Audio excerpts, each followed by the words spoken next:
Eh bien, je vous invite à ouvrir sans plus tarder, c'est la parole de Dieu dans l'évangile de Jean au chapitre 17. Je voudrais poursuivre ce temps, parce que j'ai commencé le mois dernier, c'est Jean 17, la prière sacerdotale du Seigneur. Jésus qui prie en notre faveur, donc il est quand même intéressant de voir les raisons et les conséquences de cette prière pour nos vies personnelles, mais aussi pour l'Église. Et on a cette assurance, parce que Jésus lui-même le dit, il dit « Je sais que tu m'exauces toujours ». Et si Jésus a fait cette prière en notre faveur, nous pouvons avoir cette assurance que Dieu le Père exaucera les paroles de Jésus en notre faveur. Si vous vous rappelez, nous avons mis l'accent la dernière fois que nous avons été donnés par Dieu le Père à Jésus-Christ. Et que le Seigneur mettait aussi l'accent que le fait d'être en lui, d'avoir été donné, eh bien nous connaissons. Ce n'est pas quelque chose de flou, mais l'objectif c'est « ils ont connu ». Donc c'est clair.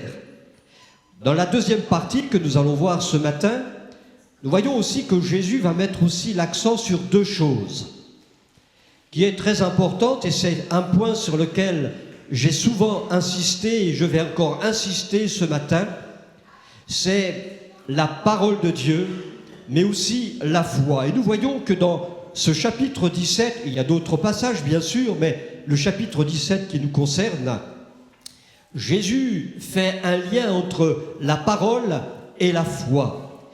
On pourrait dire qu'il prie pour la foi des disciples dans sa prière. Le verset 8, dans Jean 17, Jésus dit cela, « Car je leur ai donné les paroles que tu m'as données, et ils ont reçu. Et ils ont vraiment connu que je suis sorti de toi, et ils ont cru que tu m'as envoyé. » Nous avons dans ce simple verset les deux points cruciaux qui sont pour notre vie. Il y a les paroles de Dieu, mais il y a aussi « ils ont cru », donc il y a la foi. Il est donc nécessaire de revenir à la parole de Dieu, et bien sûr, par extension, quand on parle de la parole de Dieu, ce n'est pas simplement un livre où il y a des lettres, des mots, mais il est question aussi de la personne de Jésus.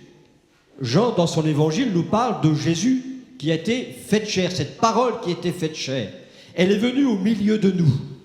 C'est Dieu qui envoie sa parole, et de cette parole, il lui crée un corps physique comme le nôtre. Et par ce corps, il devient un instrument où Dieu peut s'adresser tant bien à Israël, mais aussi aux nations. Et cette notion de la parole de Dieu, cette importance, elle est depuis le commencement. C'est par la parole que Dieu a créé toutes choses. La Bible est claire là-dessus. D'ailleurs, on peut faire un parallèle et on voit que Jésus lui-même nous a laissé quelque part un Deutéronome dans l'évangile de Jean. Parce que vous savez, Moïse, avant de partir et de laisser la place à Josué pour faire entrer le peuple d'Israël en Canaan, eh bien, on lit cela, le dernier livre de Moïse, c'est le Deutéronome, qui n'est ni plus ni moins un rappel de tout ce que Dieu a pu donner, enseigner à Israël. Il fait donc un rappel de toutes ces choses. Et ça, c'est très important parce que la Genèse commence par Dieu créa, par sa parole, et on voit qu'il termine quelque part par un rappel de ses paroles. Et Jésus nous a laissé, dans l'évangile de Jean notamment, le Deutéronome pour ses disciples, qui sont les chapitres 13, 14, 15, 16 et 17 de Jean. Et le chapitre 17 en fait partie. 5 chapitres, les 5 livres de Moïse, comme s'il y a toute la totalité de la parole de Dieu. Les livres de Moïse, ils sont en totalité de 5, et quand nous les lisons, on lit ainsi le commencement, Exode, Lévitique, Nombre, Deutéronome. Mais quand nous lisons dans notre traduction, si je vous dis Lévitique, ça ne résonne pas trop dans nos esprits. Même pour le non-croyant, ça veut dire quoi? Ou Nombre, ou Deutéronome. Mais lorsque vous prenez cela dans le texte original, pour un juif, ça veut dire quelque chose. Et si on prend au commencement, bon, c'est le commencement, c'est le mot Bereshit, nous verrons à la fin quelques points sur ce mot. Le mot Exode, eh bien, veut dire « voici les noms ». Lévitique, qu'il appela, Nombre dans le désert, et Deutéronome par les paroles. Au commencement, la parole, à la fin, la parole. Et s'il fallait joindre ces 5 livres, on lit ainsi « Au commencement, voici les noms qu'il appela dans le désert par les paroles. » Et Dieu appelle tous les hommes à la repentance. Il nous a appelés un jour dans notre désert, comment? Par la parole. L'évangile, c'est l'annonce de celui qui a été fait chair. Parole de Dieu pour annoncer et donner sa parole. Alors si nous avons été donnés par Dieu à Jésus-Christ, nous devons recevoir ses paroles. Sinon, il y a un non-sens. Au commencement, nous avons été touchés par la parole, et du début jusqu'à la fin, cette parole elle doit être inscrite dans notre cœur. Elle doit nous accompagner du matin jusqu'au soir, de janvier à décembre, toute notre vie. Ta parole est une lumière sur mon sentier. Donc, quels que soient les endroits où je me trouve, que l'autorité de la parole puisse être dans ma vie. D'ailleurs, Hébreux chapitre 1er, verset 2, l'auteur va dire que Dieu, dans ces derniers temps, nous a parlé par le Fils. On retrouve donc ici cette notion de parole. Alors la première question auquel on pourrait bien sûr se poser, donc qu'est-ce que Jésus nous a donné pour que nous croyions? Puisqu'il affirme ici, ils ont cru que tu m'as envoyé. Mais qu'est-ce qui peut susciter cette foi? Eh bien, c'est cette parole que nous recevons, ces paroles. Pas seulement des paroles, mais la parole de Dieu. Et pour cela, nous avons aussi besoin, et ça c'est sans exception, la révélation de Jésus-Christ dans notre cœur. L'apôtre Paul, qui était un grand théologien, même avant sa rencontre avec Jésus sur le chemin de Damas, un jour ou l'autre, alors qu'il est sur son cheval en direction de Damas pour persécuter, ravager l'Église, il sera arrêté et interpellé par Jésus lui-même. Et dans cette expérience, il dira en Galates, « Mais lorsqu'il a plu à celui qui m'avait mis à part dès le sein de ma mère et qui m'a appelé par sa grâce, de révéler en moi son Fils, afin que je l'annonçasse parmi les païens, aussitôt je ne consultais ni la chair ni le sang. » Il parle ici d'une révélation intérieure, une révélation de Jésus-Christ. Et dans cette révélation, Paul n'a d'autre que je dirais, être athée, eh bien, c'est d'annoncer le nom de Jésus, puisqu'il le dit lui-même, afin que je l'annonçasse. C'est-à-dire quoi? Pas une simple théologie, mais la personne de Jésus, celui qui est la parole faite chair. Alors, un jour, un disciple, et ça fait partie, je parlais tout à l'heure du Deutéronome de Jean, chapitre 13, 14, 15, 16 et 17, eh bien justement, dans Jean 14, les versets 22 et 23, un des disciples de Jésus va poser une question au Seigneur. Jude, non pas l'Iscariote, lui dit « Seigneur, d'où vient que tu te feras connaître à nous, et non au monde ?» Voyez-vous, donc l'intention de Jésus, c'est véritablement de se révéler d'abord à ceux qui le croient, surtout quand on est converti. On a besoin de cette révélation. Le monde, lui, a besoin d'entendre l'Évangile pour entrer dans la révélation. Mais pour ceux qui sont déjà convertis, la révélation doit mûrir, grandir. Alors Jésus lui répondit, « Si quelqu'un m'aime, il gardera ma parole. Et mon Père l'aimera, nous viendrons à lui et nous ferons notre demeure chez lui. » Alors certainement, les questions, on peut se poser, mais comment je peux connaître que Jésus s'est révélé à moi? Eh bien, Jésus répond simplement, eh bien, si tu m'aimes, tu gardes ma parole. Et quand je prends conscience de la nécessité de cette parole, Eh bien, comme dit le Seigneur, eh bien, celui qui me connaît, celui qui m'aime, celui qui a véritablement la révélation de ma personne, il garde ma parole. Et le résultat, eh bien, mon Père, il t'aimera. Il nous aimera et nous viendrons, le Père et le Fils, et nous ferons notre demeure chez lui, dans ta maison.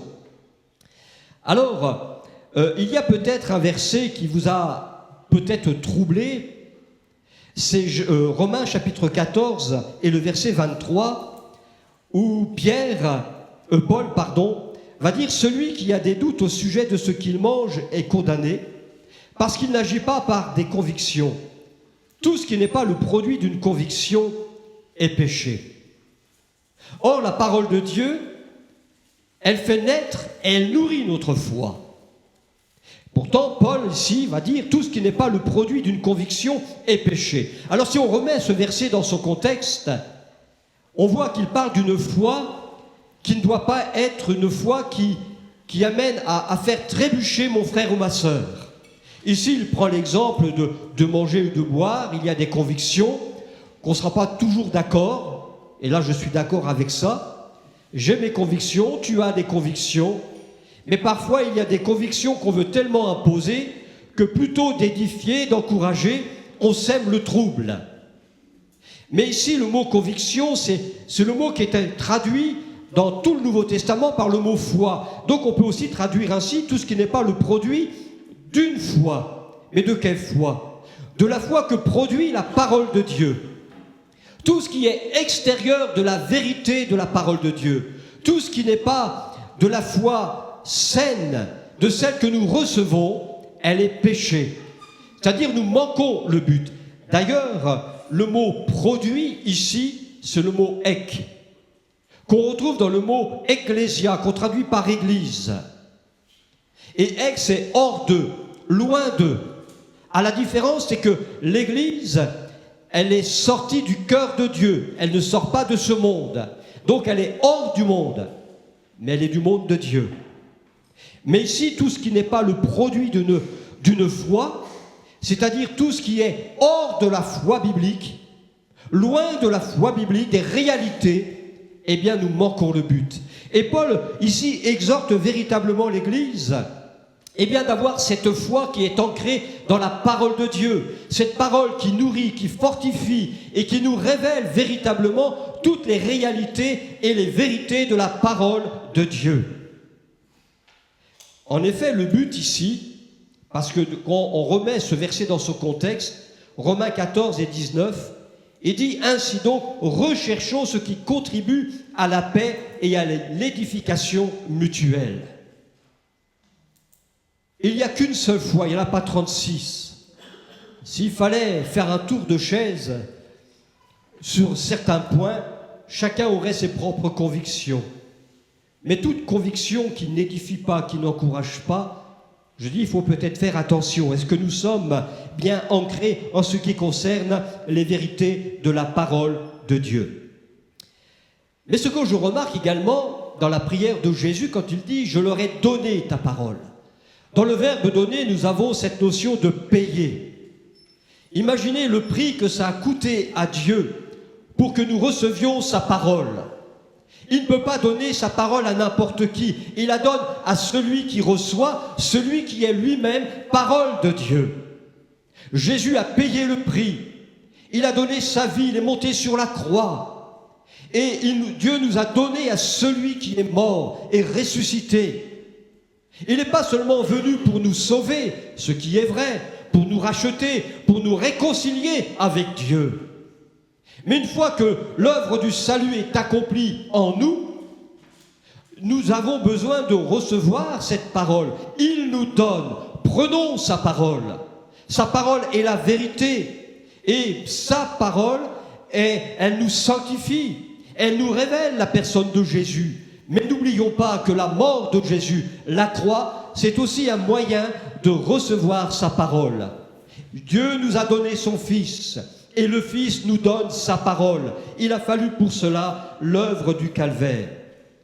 Et recevoir sa parole amène le disciple dans sa responsabilité, c'est-à-dire dans l'obéissance à sa parole. Accepter Jésus, cela va impliquer bien sûr des responsabilités, l'obéissance, la soumission, la sainteté, et j'en passe. Certains ne veulent que les grâces et les bénédictions sans trop vouloir de la personne de Jésus. Mais c'est un non-sens. Recevoir Jésus, c'est recevoir sa parole, et cela m'amène donc à obéir à sa parole.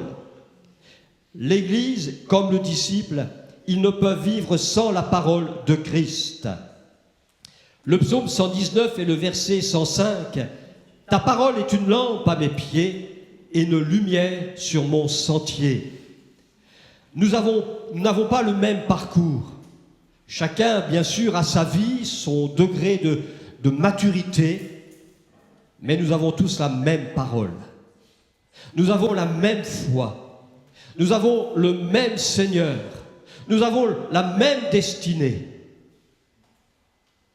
Donc on peut arriver à travailler dans l'unité. Et c'est ce qui fait l'œuvre du ministère de la parole de Dieu, que nous verrons tout à l'heure.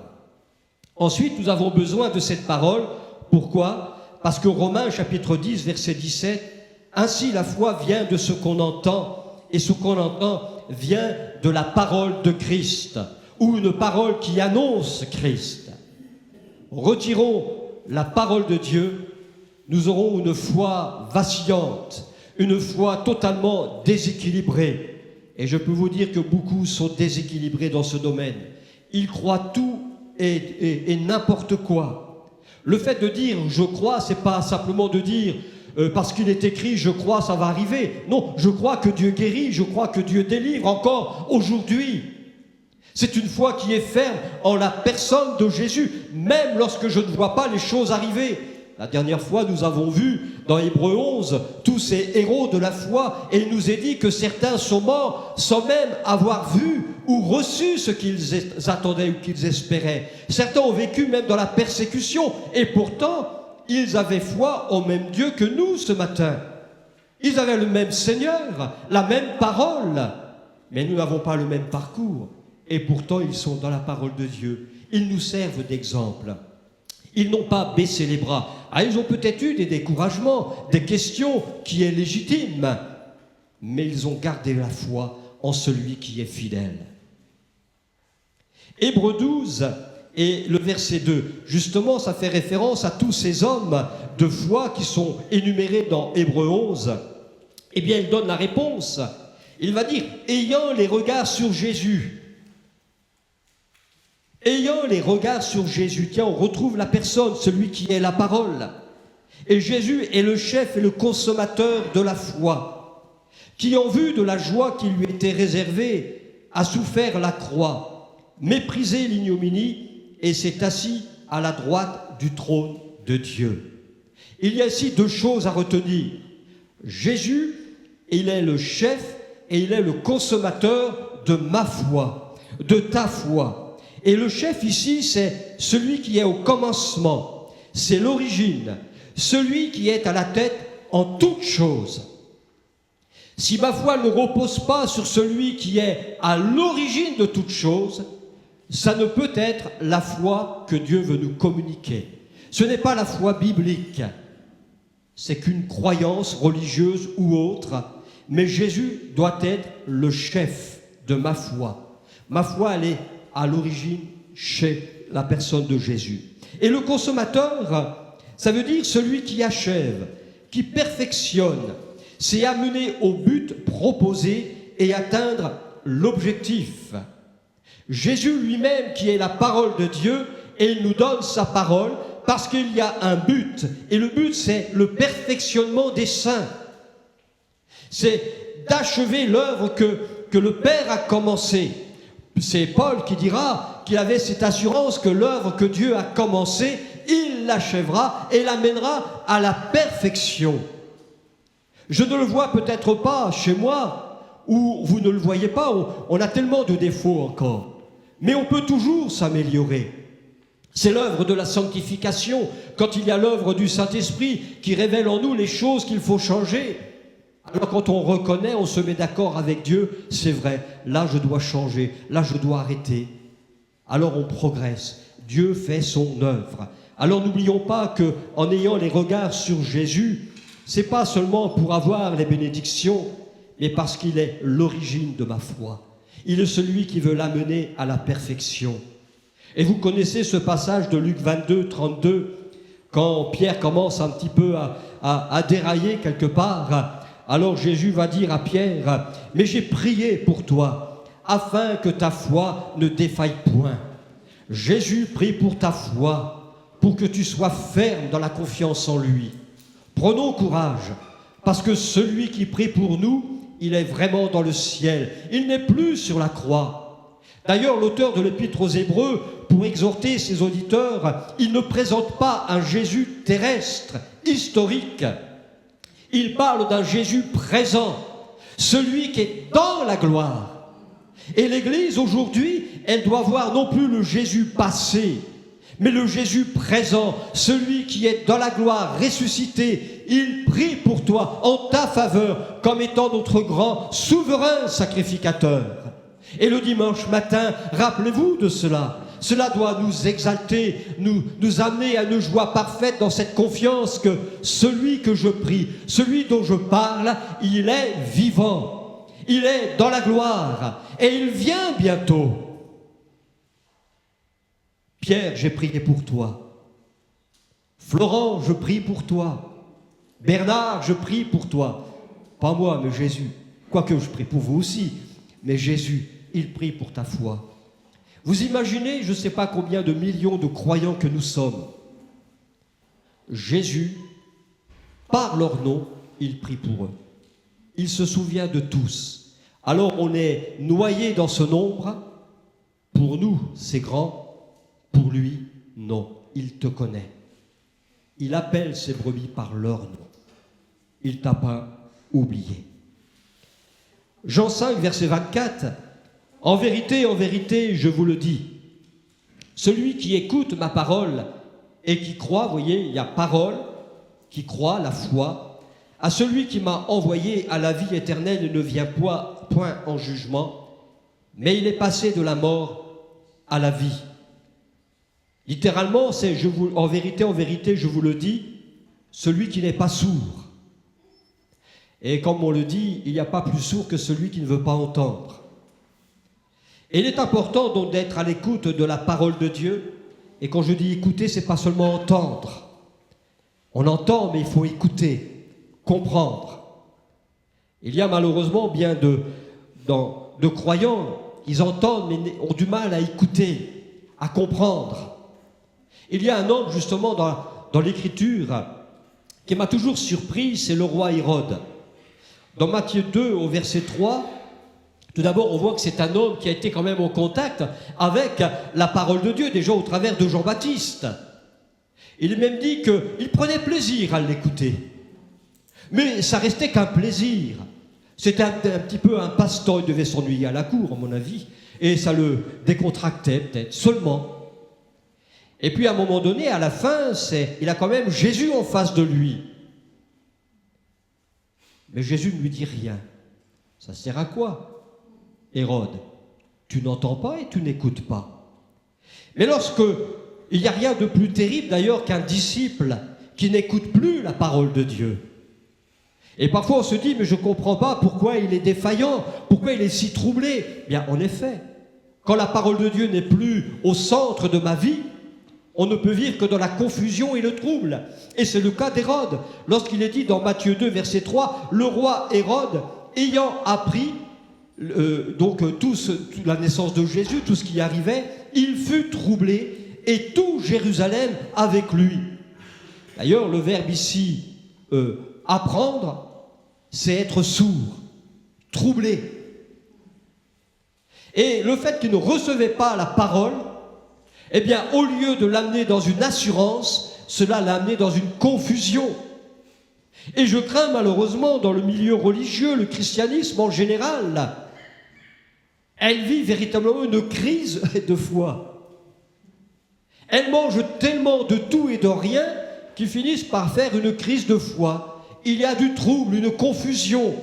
C'est comme si on revenait à la tour de Babel. Il y a 36 langues, mais on n'arrive pas à se comprendre. Il peut y avoir 36 assemblées évangéliques dans la même ville. On a du mal à s'entendre, à travailler ensemble et d'avoir même le même message. Et pourtant, l'Écriture nous dit qu'on a la même foi, le même Seigneur, le même esprit, une même destinée. Mais il semblerait que c'est nous qui avons la vérité. Les autres, la vérité, c'est Christ. Et si nous revenons à la parole de Dieu, nous revenons à la vérité. La vérité ne fera jamais plaisir, elle dérangera, et il faut qu'elle dérange. C'est dans le but de nous ramener, justement, dans le bon sens. Alors nous voyons que Pierre dira d'abord, bon ça je vais le laisser. Je prends 2 Timothée chapitre 3 verset 16. Paul va dire, toute l'Écriture est inspirée de Dieu, et utile pour enseigner, pour convaincre, pour corriger, pour instruire, dans la justice, afin que l'homme de Dieu soit accompli et propre à toute bonne œuvre. C'est intéressant qu'ici que l'apôtre Paul ne discute pas et dit la parole de Dieu est inspirée. Et le mot grec, dans le mot grec inspiré, il y a le mot Dieu, théos. Donc cette parole, elle vient de Dieu. Et l'inspiration, c'est la respiration, c'est un souffle. C'est comme si que Dieu envoie sa parole, mais en voyant sa parole, il envoie un souffle afin que l'homme puisse respirer. Quand Dieu a créé Adam, il souffla un souffle dans les narines d'Adam. Et Adam, eh bien, s'est mis debout et s'est mis à respirer. Retirons la parole de Dieu, il n'y a plus de souffle et il n'y a plus de respiration. Toute l'Écriture est inspirée de Dieu. Ce que nous lisons là, si je crois qu'elle vient de Dieu, je reçois le souffle de Dieu et la respiration. Je n'ai pas besoin d'aller à droite et à gauche pour trouver un réveil. Le réveil, il est simplement un retour simplement à Jésus et à sa parole. Et Dieu sait très bien que sa parole est nécessaire pour chacun et chacune d'entre nous. Il va susciter au milieu de son peuple des ministères, 5, comme les 5 livres de Moïse, comme le commencement du Nouveau Testament, les 4 évangiles et le livre des Actes, qui est la continuité de l'enseignement et de l'œuvre de Christ. Là, c'est la totalité de l'Écriture. Mais il le donne pour l'Église, ces ministères. Ils sont 5. Il n'y en a pas un plus grand que l'autre. Parce qu'ils ont la même destinée pour l'Église. Et cette destinée, c'est Éphésiens 4, verset 12, c'est pour le perfectionnement des saints, l'édification du corps de Christ, parvenir à l'unité de la foi, et non pas des foi, il n'y en a pas 36, c'est l'unité de la foi, à la connaissance du Fils de Dieu. On retrouve là encore la personne de Jésus, arrivé à l'état d'homme fait, ça c'est la maturité, qui est à la mesure de la stature parfaite de Christ.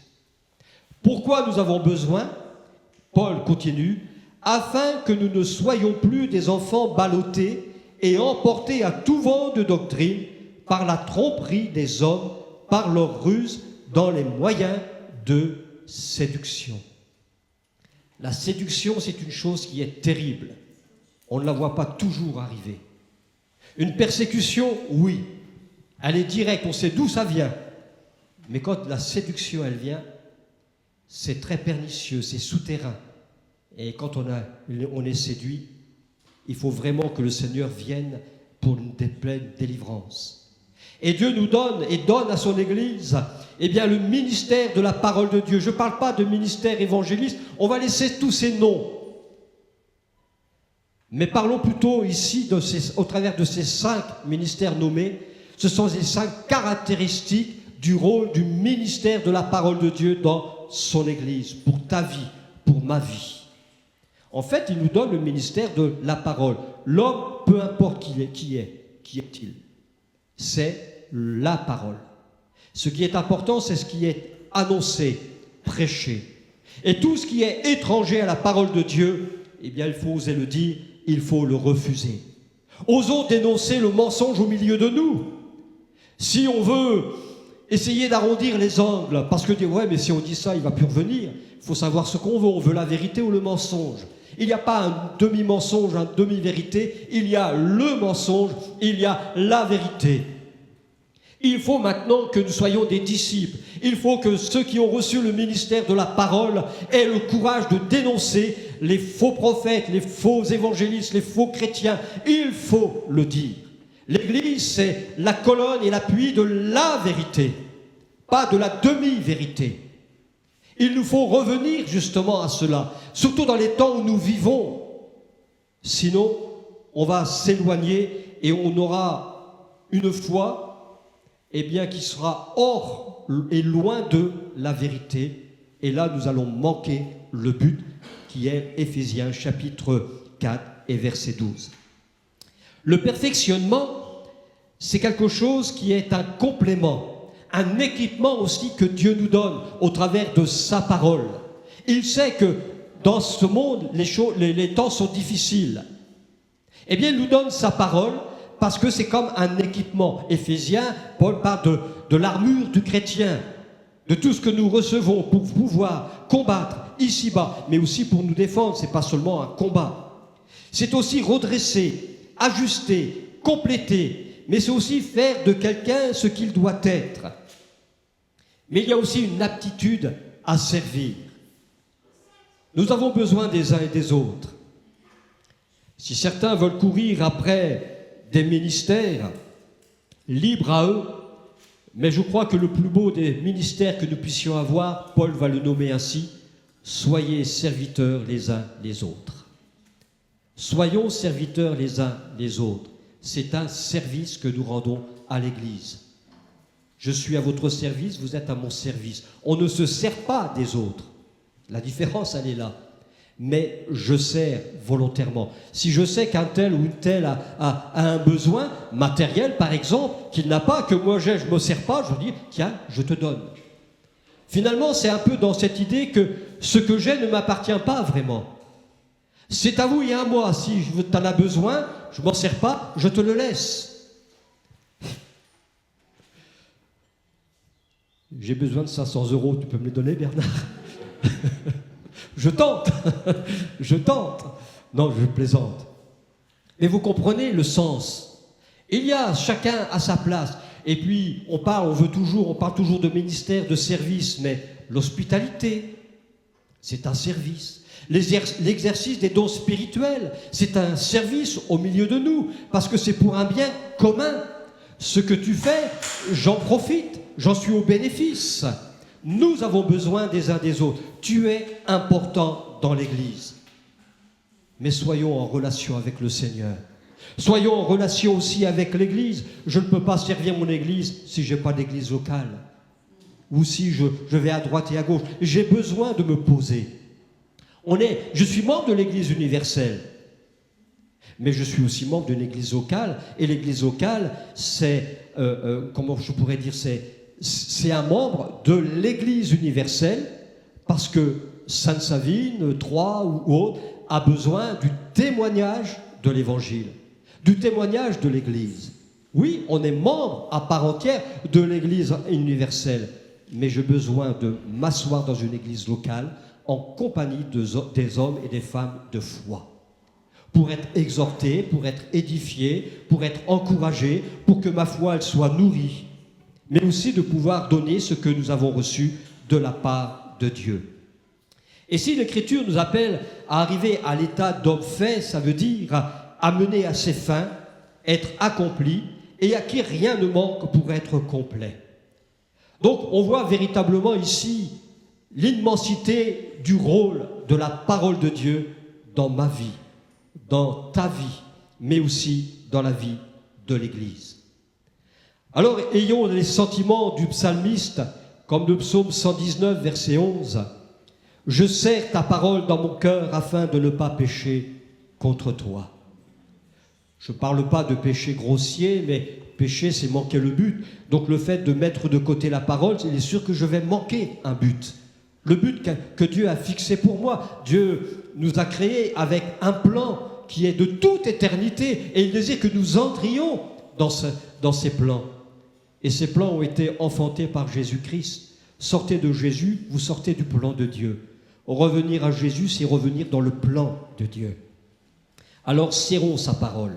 Et puis le psaume 119, verset 57, « Ma part, ô Éternel, je le dis, c'est de garder ta parole. » Ici, le psalmiste, il prend ses responsabilités. On pourrait dire que le disciple aujourd'hui, là, ce matin, vous écoutez une prédication, alors si elle est bonne ou mauvaise, je ne sais pas, c'est vous qui allez porter un jugement. Et vous avez le droit de juger la prédication. Mais, comme dit Paul, retenez ce qui est bon. Peut-être que tout ce que j'ai dit jusqu'à présent n'est peut-être pas exact. Mais retenez ce qui est bon, parce que c'est de votre responsabilité. Je suis responsable de ce que j'entends. Parce que ce que j'entends pourra avoir ensuite un effet, des conséquences dans ma vie. Et certains ont compris, quand on arrive à briser, vous savez, l'esprit d'un homme, vous en faites ce que vous voulez. Mais quand on est ferme dans la vérité, dans la présence de Jésus, ferme dans la parole de Dieu en disant non, il est écrit, eh bien nous pouvons tenir ferme devant le mensonge et la séduction. Et là, le psalmiste se dit, mais ma part, ça veut dire diviser, partager. C'est-à-dire, je fais un contrôle de ce que j'entends, de ce que je lis, et je retiens ce qui est bon. Ça, je ne suis pas d'accord. Dans la mesure où ça ne retire pas l'œuvre de Christ, que Christ est toujours, je dirais, annoncé, alors oui, il faut garder. Après, c'est des fois les interprétations, je peux comprendre qu'on est plus ou moins d'accord. Mais soyons des hommes et des femmes responsables dans les choses que nous entendons. Alors, puisque ici il est question aussi des disciples, nous voyons que dans la maison de Dieu, il faut que celui qui est la tête et le chef de l'Église soit le premier. Je parlais tout à l'heure des livres de Moïse et ce mot hébreu, Bereshit, qui est le commencement au commencement. Eh bien, un peu technique, pardonnez-moi, mais la première lettre de la Bible, c'est la lettre bête. Ça correspond à un C à l'envers. Cette lettre, elle est fermée en haut, elle est fermée en bas, elle est fermée sur sa droite. Il n'y a qu'une seule ouverture, c'est par la gauche, parce que l'hébreu se lit de droite à gauche. Comme pour dire qu'il n'y a qu'un seul chemin, une seule vérité, une seule parole. Et Jésus lui-même va dire, je suis le chemin, la vérité et la vie. Je suis la porte qui me fait entrer dans la maison de Dieu. Et la lettre bête, ça veut dire aussi une maison. Vous imaginez déjà que ce mot Bereshit, nous avons le commencement et la fin de toute chose. Dieu au commencement crée d'abord, il a en vision une maison. Pas seulement la maison de Dieu dans le ciel, mais là en perspective une maison sur terre, l'Église. L'Église. Dans 1 Pierre au chapitre 2, versets 4 et 6, Pierre va dire « Approchez-vous de lui, pierre vivante », il parle de Jésus, « rejetée par les hommes, mais choisie et précieuse devant Dieu, et vous-même, comme des pierres vivantes, édifiez-vous », donc ça veut dire « construisez-vous ». Exhortez-vous pour former quoi? Une maison spirituelle. Nous avons donc déjà au commencement de la création une vision de l'Église, de sa maison de Dieu ici-bas, qui sera un sacerdoce afin d'offrir des victimes spirituelles agréables à Dieu par Jésus-Christ, car il est dit dans l'Écriture, « Voici je mets en Sion une pierre angulaire, choisie, précieuse, et celui qui croit en elle ne sera point confus. » Et dans ce mot Bereshit, nous avons le mot roche qui veut dire tête. Dès le départ, il y a celui qui est au commencement, à l'origine. Il est la tête et le chef de l'Église, de sa maison. Il n'y a pas de contradiction, que ce soit de la Genèse jusqu'à l'Apocalypse. La Bible est un tout. C'est une révélation progressive. Et en Jésus-Christ, nous avons la pleine révélation. Et d'ailleurs, cette lettre bête, elle est formée de 3 vaves. Et cette lettre a une forme spéciale, c'est la forme d'un clou. C'est étrange quand même. La beauté de la vision de Dieu. Dans une simple lettre, vous avez vu la richesse qu'il peut y avoir. Et un clou, ça sert à quoi? Ça ne sert pas seulement à accrocher un tableau, mais aussi à assembler deux éléments. Et Dieu, pour être réconcilié avec sa créature déchue, qu'a-t-il fait? Il nous a donné sa parole. Sa parole est venue sur terre pour accomplir son œuvre. Et l'œuvre de Dieu sur terre, c'est la croix. Jésus a été cloué pour que nous devenions la maison de Dieu ici-bas. Cette maison où nous devons être les gardiens de la parole de Dieu. Cette lettre nous parle donc de la crucifixion de Jésus. Il a donné sa vie pour que nous recevions sa parole. La question aujourd'hui qu'on pourrait se dire, d'ailleurs l'apôtre Paul dira, et il avait c'était tellement imprégné dans sa conscience, dans son cœur, qu'il va jusqu'à dire « j'ai été crucifié avec Christ ». Sa crucifixion devient la mienne. Alors quand je réalise cela, allons-nous être négligents quant à sa parole? Lui qui était dans la gloire, il s'est fait homme. Il a été crucifié.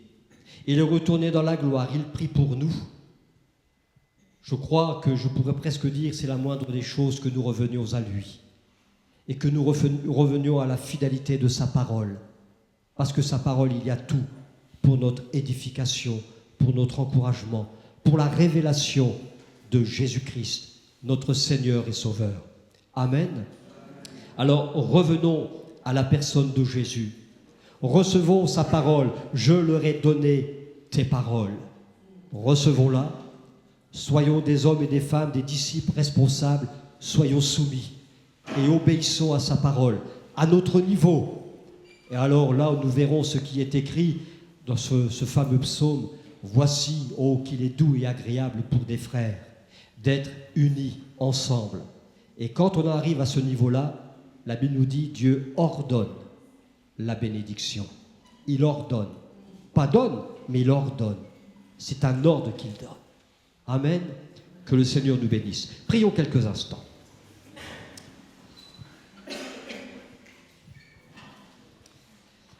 Seigneur, nous voulons te remercier parce que tu es véritablement ce Dieu qui ne change pas.